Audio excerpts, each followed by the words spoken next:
Krásný dobrý den, dámy a pánové, jsem Tom Zástěra a v tomto videu bych vám rád představil technologii 3D virtuálních prohlídek, které v naší firmě vytváříme.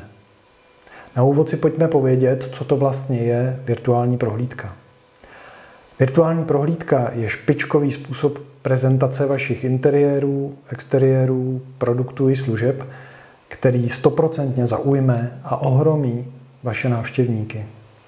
Dává pocit skutečné přítomnosti v prostoru a možnost libovolně a vlastním tempem se prostorem procházet, rozhlížet do všech stran, přibližovat a oddalovat zobrazení a prohlížet si i další informace umístěné v prohlídce.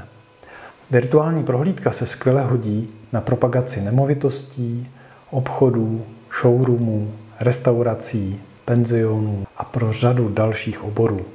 Virtuální prohlídka se zobrazuje podobně jako YouTube v okně webového prohlížeče, takže ji lze spustit na jakémkoliv počítači, tabletu, chytrém telefonu, chytré televizi, zkrátka na jakémkoliv zařízení, které umí zobrazit webové stránky. Není k tomu třeba žádná speciální aplikace, žádná registrace, žádný účet ani žádné heslo. Pojďme se nyní společně na jednu virtuální prohlídku podívat. Odkaz na tuto i další ukázkové prohlídky najdete dole pod videem. Prozkoumejte a vyzkoušejte, jak na vás budou působit. Stejně tak mohou prohlídky působit i na vaše zákazníky. My jsme se nyní přenesli do obchodu se sportovními potřebami InSportLine. A nyní se můžeme obchodem procházet a prohlížet si vystavené zboží. Jak vidíte, v této prohlídce jsou umístěny interaktivní body, ve kterých najdete další informace o vystaveném zboží. Fotografie, videa, nákupní odkazy na e-shop a tak dále, takže přímo z prohlídky můžete návštěvníky nasměrovat kamkoliv si budete přát. Prohlídka může obsahovat také řadu zajímavých funkcí a vychytávek, které si podrobněji představíme v některém dalším videu. Virtuální prohlídku můžete sdílet a šířit několika způsoby.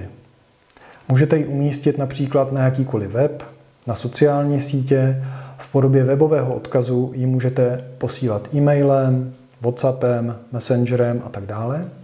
A v podobě QR kódu ji můžete umístit i na vaše tiskové materiály. Na vizitky, na letáčky, do katalogů, do newsletterů nebo třeba na billboardy. Častou otázkou našich klientů je, kolik to stojí. Možná budete překvapeni, ale virtuální prohlídka není vůbec drahá záležitost. Podle rozsahu a náročnosti prohlídky se ceny pohybují od 18 do 70 korun za metr čtvereční prostoru. Takže například obchod či restauraci 100-120 metrů čtverečních jsme schopni zrealizovat za 6,5 tisíce korun. Poměr cena-výkon je tedy u virtuální prohlídky více než příznivý. Nicméně každý projekt je jiný a každou zakázku vždy kalkulujeme přímo na míru zákazníkovi. Pokud vás technologie virtuálních prohlídek zaujala a rádi byste ji využili pro váš projekt, obraťte se na nás. Zrealizovali jsme již desítky projektů v nejrůznějších oborech a rádi pro vás vytvoříme špičkovou virtuální prohlídku, která vám přinese řadu nových návštěvníků a zákazníků. Těšíme se na vás.